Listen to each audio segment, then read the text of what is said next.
Hi, I'm Aoun, a managing director with the TIAA Institute, and it's my great pleasure to introduce Dr. Shirley Reed, one of this year's 2020 TIAA Institute Theodore M. Hesburgh Award winners for Leadership Excellence in Higher Education. For the past 25 years, Dr. Reed has served as founding president of South Texas College, or STC. Under her leadership, STC has become a nationally recognized community college with over 33,000 credit students each semester and a faculty and staff of more than 2,700.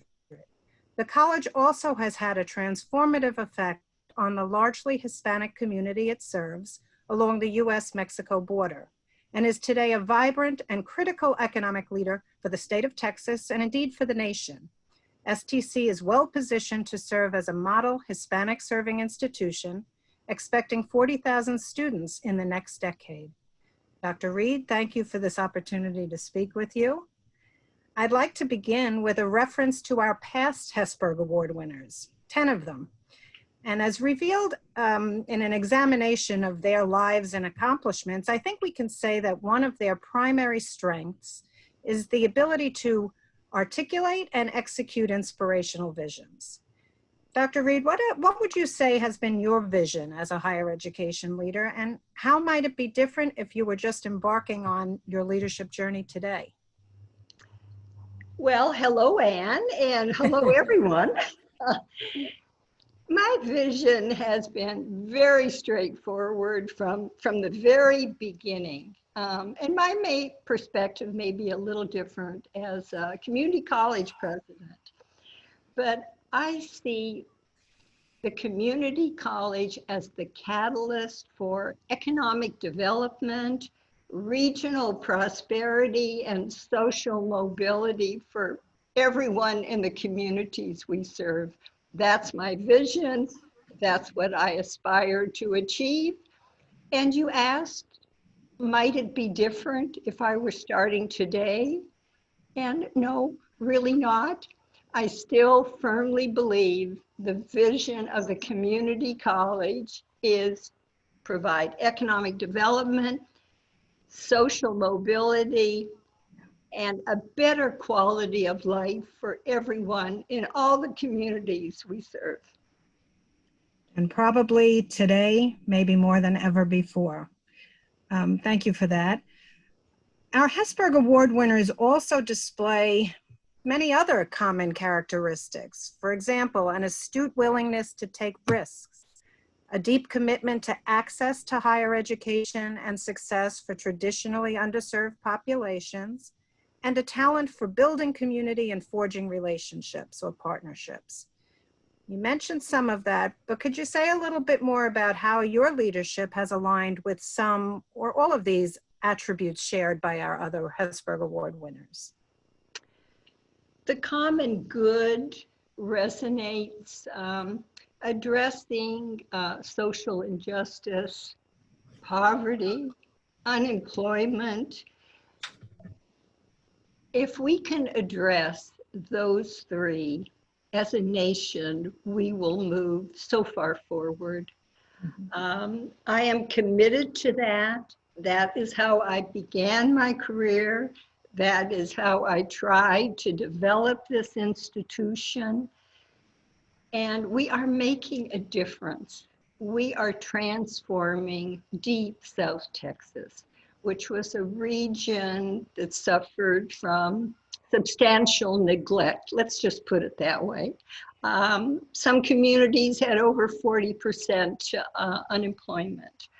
Poverty was exceeding 50%. Half the adults did not have a high school diploma. We are now a vibrant, rapidly growing, economically viable community. So social justice, poverty, and unemployment, those are just absolutely key factors that drive higher ed. And it's certainly clear to me that as a founding leader of your institution, you have taken risks from day one. So I would say that is certainly an attribute you share with all the other Hesburgh Award winners, the willingness to take risks for things you believe in so passionately. Today, higher education, as we all know, is facing maybe more difficult challenges than ever before, born of the pandemic, but arising as well from long building trends and cultural divides. Against this formidable backdrop, Dr. Reed, what would you say you're most hopeful about as you think about the future? And on the flip side, what's making you most anxious? I'm very optimistic about the future. And I do believe the fortitude of our higher ed leaders and our faculty will carry us through this. And we will emerge stronger than ever before. We will adjust. It may be painful. It may be stressful. But we will survive and we will do exceedingly well. The vision and the dreams for inclusion, equity, and the greater good, they will continue. These are all in keeping with the Hesburgh Award winners, and I do believe it will prevail. Very nice to hear that optimism, especially when the news is often filled with quite the opposite. So thank you for that. Now let's pick your brain a little to help the next generation of leaders. Can you offer some of what you would call the most critical success factors that enable a leader, such as yourself, to achieve the caliber of leadership excellence that the Hesburgh Award was developed to recognize? What does it take? I would begin with what I call missionary zeal. The passion for the work, the caring about the people. If you don't have that passion and that commitment, higher ed doesn't need you.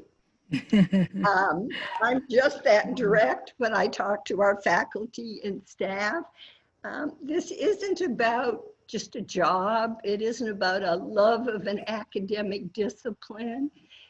It's about preparing future leaders who are going to change this world to be a better place. And I contend with passion and missionary zeal, you will learn all the other traits and attributes you need to be a successful leader.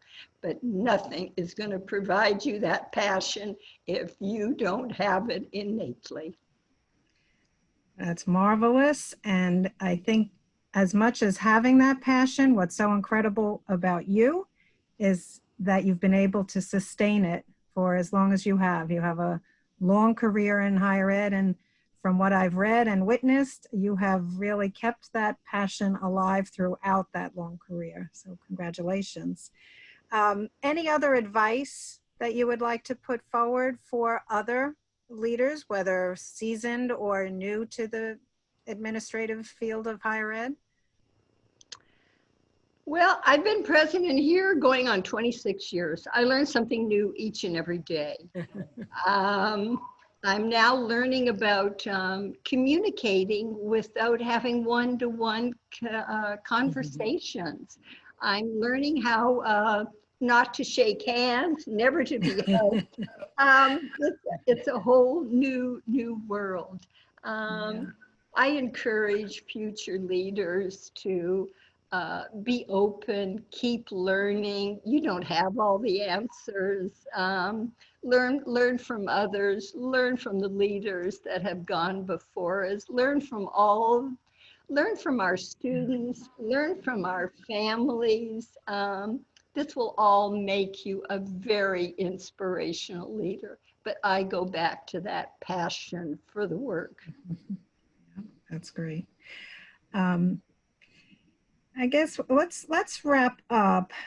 I would say to anyone who's listening to this conversation, I would encourage you to read more about President Reed, and there's some materials on the website that share some of her accomplishments over the years.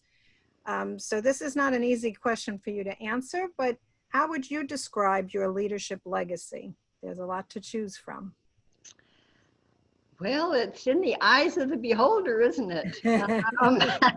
Since it's my perspective, I would say my legacy will be creating a college-going culture. Long before that term was fashionable and used by everybody, there was a time when going to college was just not possible in Deep South Texas. It wasn't a dream of young people. Families didn't think it was ever possible. But one major accomplishment from being president of South Texas College is that college is now possible for everyone, affordable for everyone, and actually expected of everyone with a high level of success. So I'm darn proud if that will be my legacy. Well, thank you very much. One of my favorite parts of my job is the opportunity to meet and speak with our Hesburgh Award winners. And you are one of those that I feel especially honored to have a chance to get to know. Thank you for this conversation. And welcome to TIAA Institute and ACE's family of Hesburgh Award winners. Appreciate it. Thank you. It's quite an honor. Thank you.